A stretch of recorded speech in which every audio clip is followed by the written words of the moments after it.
Karena seakan-akan kalau ada orang marah di dalam yang kebenaran tidak boleh. Rasul itu tidak pernah marah. Rahmatan lil alamin. Kosek jiran kabeh. Ini ya rahmat. Marahnya Rasulullah itu pun rahmat, supaya orang itu tidak melebu neraka. Paham? Jadi sewaktu Rasulullah menegur umat ini yang salah, itu maksudnya umat itu biar jadi waras. Jadi Rasulullah marah karena umat itu melecehkan agama, melecehkan Allah. Itu marah wajar. Dan sekarang tidak boleh marah. Rasul itu tidak pernah marah. Sangka-sangka. Buktinya tadi ada. Kamu mau kitab pernah?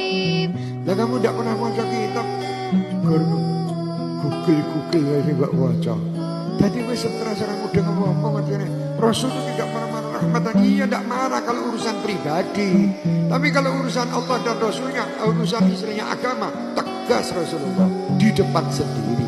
Tapi dengan sampai-sampai Allah ini mengatakan seperti itu. Wa mallahu bidzallamin lil abid. Aku Allah wahai hamba-hambaku, aku tidak pernah zalim terhadap dirimu. Kenapa engkau menyangka aku jelek? Kenapa engkau menyangka aku tidak mengabulkan doamu? Kenapa? Seakan-akan begitu Allah merangkul kita, dirangkul. Wa mallahu bidzallamin lil abid. Aku Allah, aku Tuhan penciptamu, aku tidak pernah zalim terhadap dirimu. Semua yang kamu rasakan itu, semuanya itu aku tidak pernah melakukan kezaliman. Kamu yang berbuat jahat sendiri, kamu yang berbuat salah sendiri. Itu pun aku masih memanggil namamu dengan hambaku. Ya ibadi, qul ya ibadiyalladzina asrafu ala anfusihim. Sampaikan wahai Nabi Muhammad kepada hamba-hambaku yang telah berlumuran dosa, yang telah berbuat dosa yang begitu besar. Tidak dikatakan orang itu kuat kalau dia tidak mampu menahan marah. Jadi banyak orang-orang yang dikatakan mungkin dia punya fisiknya kuat, tapi dia orang yang hobi marah, dia juga bukan orang kuat. Jadi di sini kekuatan yang hakiki adalah kekuatan orang yang bisa menahan marah. Kenapa dikatakan begitu? Karena setiap orang yang bisa menahan marah, dia tidak punya musuh. Orang yang menahan amarah ini, menahan marah itu tidak pernah punya musuh. Dia disakiti seperti apa, dia diam, didoakan, kan tidak punya musuh. Jadi dia kuat. Jadi orang yang kuat itu adalah orang yang tidak memiliki musuh. Orang kalau memiliki musuh mungkin menang, mungkin kalah.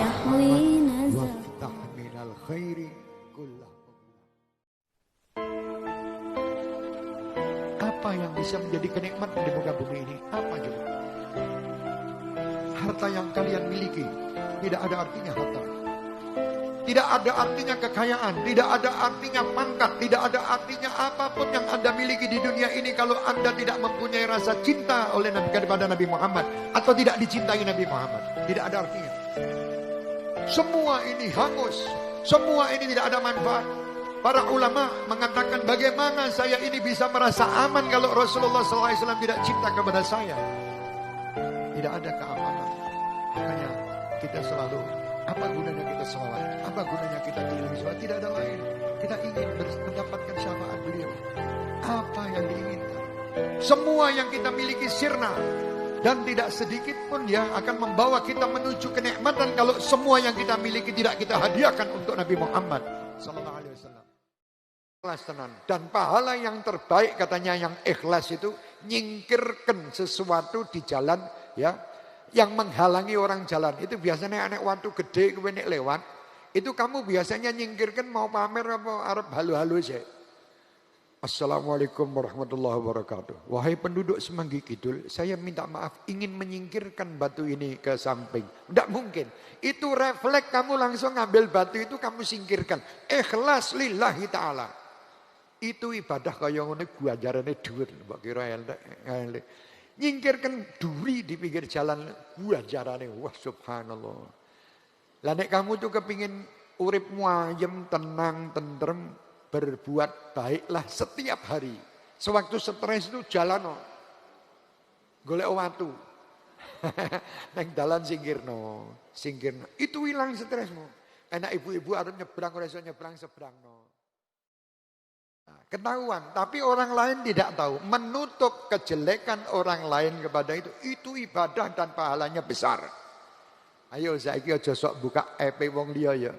Niatono, malam hari ini saya tidak akan membuka siapapun yang jelek. Saya akan tutupi supaya tidak ada orang yang tahu.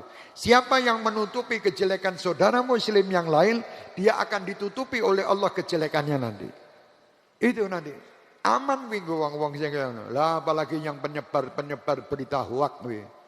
Elek wong ora elek diomong elek fitnah tok. Auzubillahi min dzalik. Insyaallah dari Bustanul Asyikin ini tidak ada orang yang menyebarkan berita-berita jelek. Kalau ada yang kurang baik dengan sistem tadi.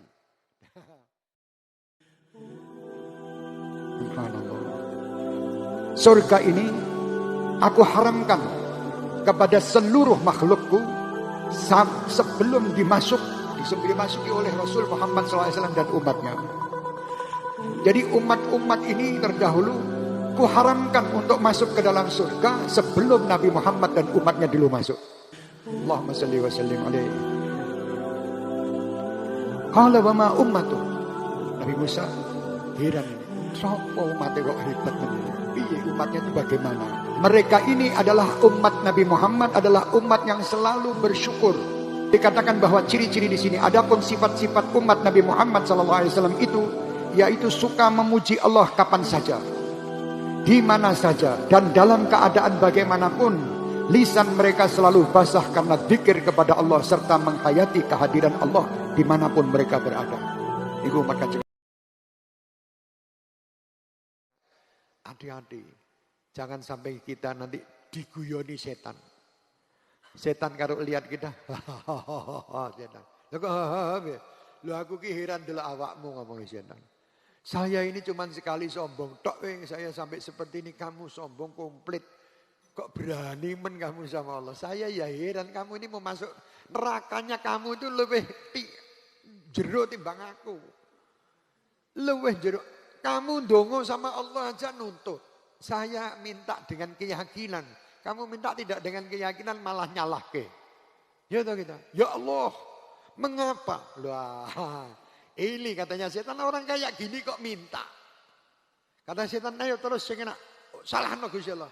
Mengapa aku minta istri yang orang ngomelan dapat sing ngomel? Allah yang disalahkan. Sing salahi bojomu, salahi ngomel. Pingin uripmu ayem, tenang, tentrem, berbuat baiklah setiap hari. Sewaktu stres itu jalan golek watu. Neng dalan singkirno. Itu hilang stresmu. Enak ibu-ibu harus nyebrang, ora iso nyebrang sebrangno. Iwah, ada ibu-ibu yang mau ngangkat barang atau bapak-bapak angkat barang berat, angkatno. Walala, itu adem atine iki. Makanya orang kalau banyak berbuat baik, uripe iki luweh nikmat, luweh seneng, luweh adem. Penyakit itu bukan karena, ada seorang dokter itu mengatakan, bukan karena banyak makan macam-macam. Kolesterol itu enak. Mangan sate sing enak. Mangan kabeh sing enak, sing penting pikiranmu ki adem, ngono lho. Lah kowe mangan sate, mangan tempe tapi pikiranmu mumet karepe dhewe tetep. Jam 2 bengi tahajud ya.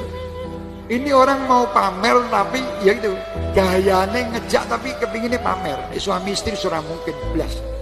Sayang kamu sudah tahajud. Langsung duduk karo bojone, kowe sesuk aja ngono-ngono. Tapi nek pacaran, Allah, jam 2 malam. Sayang, apakah kamu sudah munajat di sejadah yang penuh dengan rahmat yang aku berikan hadiah untukmu? Padahal sejadah ini didokok ning nggon lemari ora pernah dienggo. Delalahku yo nglilir. Sudah sayang. Sejadah yang pemberianmu sangat kucintai.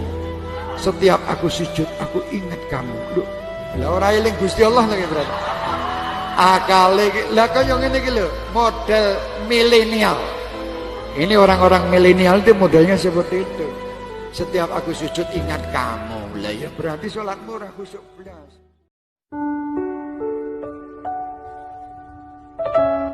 Banyak orang-orang yang cinta kepada habaib, tapi cintanya mereka justru menyakiti, bukan cinta. Namanya cinta itu nurut dengan kekasihnya. Orang-orang pada berjubel mau bersalaman dan mau selfie. Jangan ada yang berebutan salaman. Ada apa kalian ini? Cinta kepada para romo-romo kiai. Kalau diperintah jangan salaman, ya jangan salaman. Pandang aja, insya Allah pahalanya lebih banyak daripada salaman. Padahal salaman itu tadi membuat Habib ini capek dan sakit. Mengambil berkah. Berkah itu pandang mereka. Pandang dengan pandangan rahmat, berkah kabeh. Nek mokso oyak-oyak itu salam-salaman ora berkah, dadi masalah.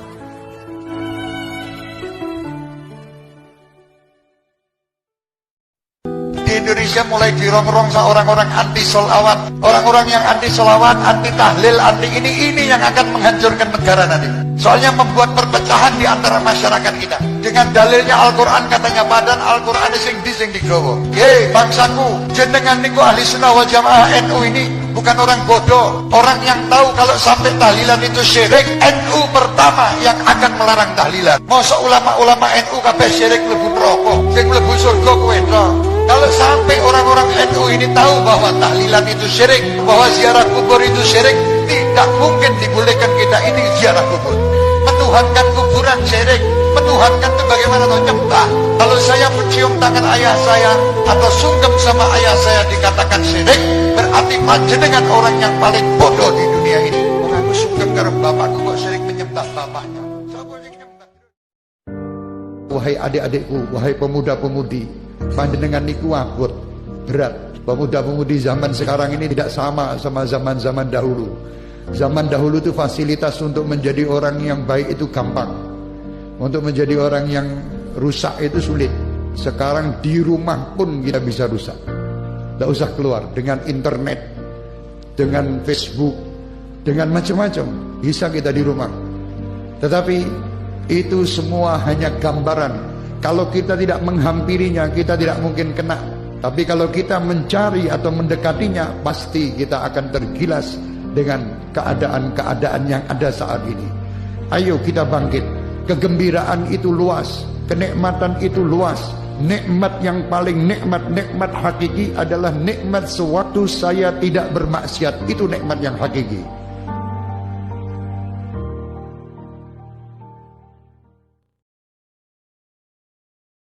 Sebagaimana Nabi Muhammad tadi mengingatkannya pun dengan adab. Jangan seperti fulan, ya. Atau Jokoyo si A. Aki sapa? Mbuh pokoke si A. B, si B siapa? Ya mbah. Padahal mungkin si kita tahu jangan seperti si fulan itu. Untuk menjaga ya supaya tertutup kejelekan tadi. Ya. Seperti Sayyidina Ali bin Abi Thalib juga pernah membuat kaya apa jenenge. Kebetulan di kampung itu ada pencuri. Sayyidina Ali sebetulnya mungkin tahu sudah. Tapi bagaimana caranya supaya pencuri ini nanti ngaku dewe. Kumpul kayak gini, Sayyidina Ali mengatakan, saya tahu sekarang pencuri yang mencuri di kampung ini di atas kepalanya ada seekor burung dara.